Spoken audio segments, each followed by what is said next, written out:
terceiro episódio de Cavaleiro da Lua saiu no Disney Plus e eu tenho que falar com vocês. Vocês têm que admitir. Que episódio, é ou não é? Pô, finalmente ação pesada, do início ao fim. Pô, ele foi muito badass, bom demais, né? Vários novos poderes do Cavaleiro da Lua apareceram.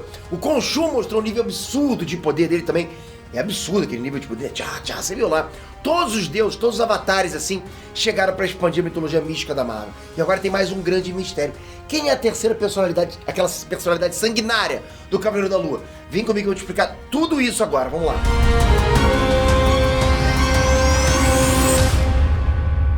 Tudo hoje é assinatura, né? Pra ver filmes, séries, receber comida, bebidas especiais. Agora o que eu faço questão mesmo é ter a minha assinatura pra ganhar presentes nerdísticos pra mim mesmo. Pois é por isso que eu sou viciado na Nerd ao Cubo. Todo mês chega uma caixa surpresa lotada de itens nerds maneiraços. A Nerd ao Cubo é um serviço de assinatura de caixa surpresa pra quem gosta de filmes, séries, games, animes, quadrinhos. Vem sempre o seguinte, 4 produtos oficiais e exclusivos. E dá só uma olhada no que chegou pra mim esse mês, tá? O tema da caixa agora é Toons. Camiseta X-Men 99, cubos Dexter, chaveiro Rick and Morty, par de meias da Hora de Aventura, revista Spoiler ao Cubo e até a caixa você pode colecionar. É só você montar o contrário que ela vira um personagem. E tudo isso chega aqui em casa e pode chegar na sua também por um preço muito em conta. A partir de R$ 89,99 mais frete no plano anual. Igual o meu. Faz as contas aí, tá? Tem pelo menos aqui uns R$150 em produtos. E eu paguei muito menos e nem precisei sair de casa. Também dá pra assinar só a camiseta se você quiser. Então se liga que eu tô deixando aqui embaixo o link na descrição pra você conhecer as opções de assinatura e escolher o melhor plano pra você. Pra te ajudar, toma aqui o meu cupom, ok? EINERD. Já vai te dar R$25 na primeira compra. Aproveita. Pô, vai ficar mais barato ainda. Então vai lá garantir sua assinatura nerdística e ganhar presentes surpresas todo mês. Pô, você merece, né? Enéas Trunks, Peter aqui. Olha, esse terceiro episódio começa com a Layla pegando o passaporte falso pra ir pro Cairo. Isso e a visita dela no museu particular do cara do cavalo lá já dão uma noção pra gente do passado clandestino dela. Ainda mais com ela falando que recuperava relíquias, recuperava artefatos antigos pra fazer uma graninha, né? Mexia com o mercado negro, coisa e tal. É tudo pra gente ter mais noção do background da Layla. Sabe, eu achei até o discurso dela bem parecido com o do Killmonger. Não sei se vocês acharam isso. Todo esse lance de dizer que os artefatos da África foram roubados pelos europeus há muitos anos atrás. Então, tipo, logo, não é roubo, roubado, ladrão.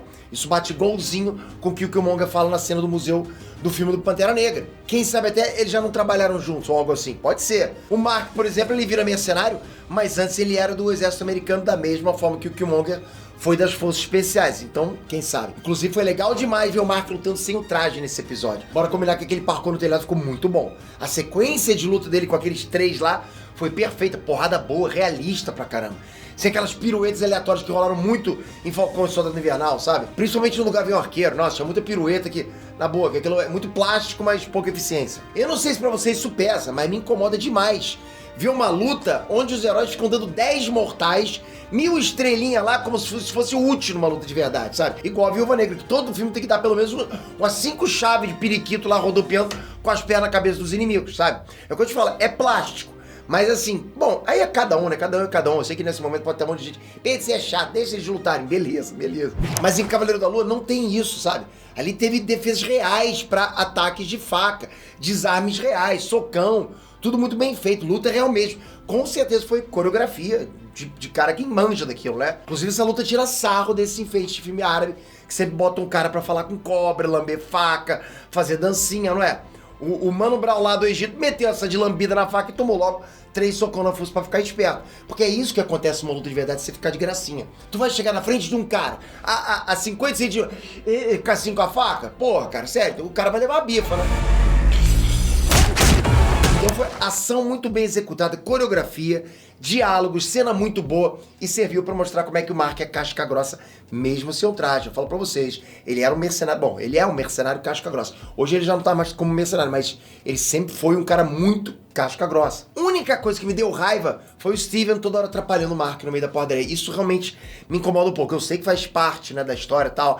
A gente, em alguns momentos fica legal e tal, né? Mas, porra, ele fica lá o tempo todo, para, não mata, tá batendo muito forte no coleguinha. Eu vou falar pra vocês, não tem mais como não ficar irritado com o Steven. Até eu ia estar ao espelho com um cara daquele tagarelando lá no meu ouvido o tempo todo. Eu espero que o Mark seja de vez a personalidade principal, eu torço pra isso. Porque ninguém quer ver a série de um chorão engomadinho igual o Steven, né? Eu acho legal essa troca e tal, mas, pô, o cara atrapalhar o principal, assim, a gente quer ver a cena e na hora troca pro outro e não consegue ver a cena. Mas, ó, fica claro que não foi o Steven que assumiu o controle do corpo no meio da luta do telhado, tá? A personalidade que assumiu o comando tava falando em árabe com o taxista. O taxista até estranhou quando o Mark assumiu de volta e começou a falar igual um estrangeiro. Falou inglês americano. Depois, essa nova personalidade assumiu de novo e matou os caras sem dó nem piedade. Só o molequinho que sobrou pra se matar, porque a Marvel não ia fazer o protagonista deles matarem uma criança, né? É pegar mal. Ainda assim, a cena foi bem pesada. Aliás, nada do Disney Plus foi tão pesado quanto isso. Eu sei que você vai, PT, isso nem foi tão pesado. Beleza, nem foi. Mas mesmo assim tá acima de tudo que a gente viu no Disney Plus. É Disney, galera, é Mickey. Mas voltando, levando em conta como essa nova personalidade foi violenta, fica claro que é uma personalidade ainda mais sanguinária que a do Mark. Minha teoria é de que esse seja o Jake Lockley. Pra quem não sabe, nos quadrinhos do Cavaleiro da Lua, nas HQs clássicas, tinha essas três personalidades. Max Spector, que era o agente, o mercenário casca grossa, né, o Steven Grant, um ricaço, né, e o Jake Lockley, que era um taxista de bigodinho. Na série, eles mudaram completamente o Steven. Então pode ser que mudem o Jake Lockley também. Eu não vejo como um taxista bigodudo encaixa no contexto da série. Eu não vejo isso, vocês veem? Eu acho que a ideia dos roteiristas é manter o Mark com uma personalidade principal, igual nos quadrinhos, mas deixar ele, tipo, com uma voz boazinha e uma voz malvada na cabeça dele, sabe? Um anjinho, um capetinho. De um lado, o Steven falando pra não matar, e do outro, Jake Lockley mandando rasgar as tripas do cara fora. É o clássico, né? Anjinho no ombro e o diabinho no outro. Quem viu o Pica-Pau sabe disso. Inclusive, eu acho que esse é o segredo que o Mark tá escondendo da Layla. Essa outra personalidade que deve ser o Jake. Provavelmente fez uma coisa feia, assassinou inocente, matou pessoas a sangue frio. Alguma coisa desse tipo, tá? E aí, por isso, ele não quer que ela saiba de uma coisa tão pesada assim. Por isso que ele esconde dela, né? Senão, seria o mesmo que morar com um serial killer. Então, isso até justifica um pouco o Mark ter se afastado de vez da Layla. É pra própria segurança dela. Ali, é claro, da chantagem que o Khonshu faz, dizendo que vai usar ela como avatar. Aí, isso mexe com ele também. Por outro lado, deu pra notar que o Steven e a Layla estão se aproximando. O jeito que ela olha pra ele, né? Até pede pra ele assumir o corpo do Mark, porque o Mark é meio bruto e tal, não tem muito tato social. E o Steven até que tá sendo útil nas investigações arqueológicas. Ele inconscientemente estudou e trabalhou com arqueologia egípcia. Alguma coisa no subconsciente dele direcionou ele usando elementos do cotidiano dele. Os gostos da Layla, as investigações e as lutas que eles faziam juntos. Agora falando sobre a reunião dos deuses. Galera, aquilo foi incrível. Eu achei incrível como a Marvel tá sendo corajosa. Sabe? Finalmente a Marvel tá sendo corajosa mesmo. Entrando de cabeça na magia. É isso que eu tô falando. Coisa que até agora não tinha sido explorada dessa forma, com artefatos, com as divindades, sabe? Com os avatares. A gente tá vendo magia de verdade agora. Nada de aliens. A gente tá vendo deuses interagindo. E o Khonshu ficou totalmente queimado com os deuses, né? Perdeu a moral, terminou aprisionado. Primeiro porque o Arthur Harrow tem um poder de convencimento absurdo, com aquela fala mansa dele, né? O cara vem no papinho e tal, né? O jutsuzinho da conversa. E aí quando você vê, ele tá lá distribuindo panfletinho de amite na casa de todo mundo da vizinhança domingo de manhã. Porque o cara realmente é manipulador. E segundo porque o Khonshu abusou dos poderes dele 2 vezes, interferindo no mundo real. Coisa que os deuses egípcios juraram não fazer, igual os celestiais. Eles não interferem pesado no mundo, eles ficam escondidos. Assim que funciona as divindades na Marvel. Por isso que eles consideraram errado quando o Khonshu fez um eclipse, ou seja, ele literalmente moveu a lua de lugar. Inclusive nos quadrinhos o Cavaleiro da Lua já venceu o Thor assim, puxando as luas mais poderosas das galáxias mais distantes do cosmos e acertando todas elas no Thor. É uma parada bem nível cósmico mesmo, e que ficou comprovado que o Khonshu tem na série. O Khonshu é muito poderoso. Ele simplesmente voltou toda a constelação do céu para a posição que estava há 2 milênios no passado, né? Não que eu me lembre disso, mas ele fez isso. Não sei se vocês entendem quão overpower é isso, ok, galera? Isso é muito poderoso.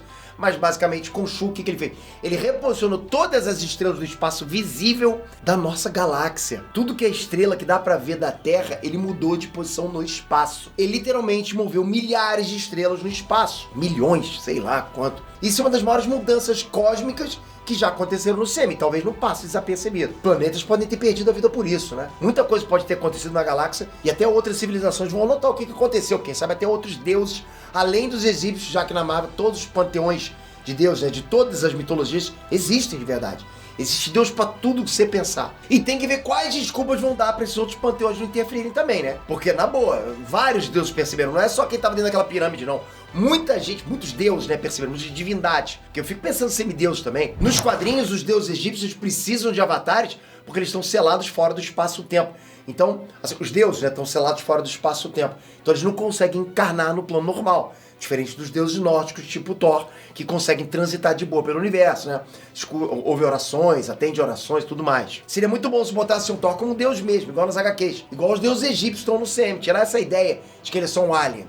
Isso aí, na boa, porque ele não é um alien, ok? Até porque tem muita coisa boa sobre mitologia na Marvel. Tem um panteão grego também. Tem até mais coisas do panteão egípcio que vai rolar na série. Ainda tem mais deuses pra aparecer. Não dá pra saber o que esperar de cada avatar. Podem ser aliados, podem ser inimigos. A Mitch ainda vai renascer agora que o Arthur Harrow achou a tumba, ok? Isso vai acontecer. E aí fica a dúvida sobre o que o Mark vai fazer. Ele agora sabe a localização da tumba graças à investigação do Mark, a posição das estrelas que o Khonshu mudou lá, né? Mas ele não tem mais o traje agora que o Khonshu foi selado pelos outros deuses nas pirâmides de Gizeh. E te falar que o Cavaleiro da Lua tá bem overpower no CM. Ele é forte, ele é rápido, ele segurou balas com a capa e depois jogou todas elas de volta nos caras. Tá imortal igual nos quadrinhos. Pode atravessar ele, que se o Khonshu não quiser, ele não morre. Nesse episódio 3, o Mark só ficou vivo por causa do traje. Agora ele vai ter que se virar mesmo sem Khonshu, vai ter que se virar nos 30 agora sem o traje. Vai ser bom pra gente ver o potencial dele. Eu não sei pra que caminho isso vai dar. Então já é um baita ponto positivo pra série. Até agora, ela não tá previsível, isso que eu acho legal. As cenas de ação estão muito boas, a história tá muito interessante, toda essa trama das personalidades, dos deuses, tem muita coisa legal, galera. Essa série, na boa, Disney acertou, Marvel acertou top demais, né? E o CGI, inclusive, que muita gente reclama, não tá me incomodando nem um pouquinho. Nesse terceiro episódio, eu até achei que a computação gráfica tava melhor que nos outros 2 episódios, na boa. O que o CGI tá ruim aí, galera? Pô, sei lá, minha visão também não é das melhores, mas eu curti pra caramba. Então eu não tenho nada a reclamar pesado assim. Pra mim a série tá realmente ótima. Eu sei o seguinte, a gente tá vendo uma série de super-heróis com deus, avatares, poderes cósmicos de Mundo da Estrela e a gente tá curtindo. Sabe, antigamente isso era uma coisa que a gente não sabia se iria aceitar muito bem, principalmente os próprios produtores, né? A própria Marvel, quem faz o filme de super-herói, não sabia se a audiência iria aceitar isso numa boa, sabe? Pô, tu vê um deus nórdico correndo com pena, porra, no elmo aqui no meio da rua, parecia carreta furacão pra muita gente. Mas agora isso tá tomando outro nível. Isso significa que a gente está cada vez muito mais próximo do que realmente é os quadrinhos. E não é dizendo que ele vai ficar idêntico aos quadrinhos, dizendo que a gente lê quadrinhos e aceita todo aquele universo totalmente fantasioso numa boa. E é bonito aquilo, é gostoso. Isso o filme tá trabalhando a mente da gente, isso tá ficando fantástico. Cavaleiro da Lua fez tá fazendo um grande favor para todo o universo de super-heróis, não só da Marvel. Tô dizendo que para tudo que vai vir pra frente. Galera, eu assisti esse último episódio só ontem. Sim, eu atrasei porque eu tive que fazer muita coisa aqui. Então peço desculpas a vocês por esse atraso. Não vai acontecer na próxima vez. É muita coisa que eu tenho que assistir. Então, se puder, ajuda a gente nesse momento. Ajuda com o PT, dando like, comentando aqui embaixo, compartilhando, levando pra alguém. Só pra gente poder alcançar mais gente. Porque provavelmente a gente vai alcançar menos gente porque eu atrasei. Culpa minha. Peço desculpa a todo mundo, mas agora eu conto com vocês pra sanar essa minha besteira que eu fiz. Obrigado de coração. Se inscreve aqui agora, ativa o sininho. De qualquer jeito, fiz a minha parte, né?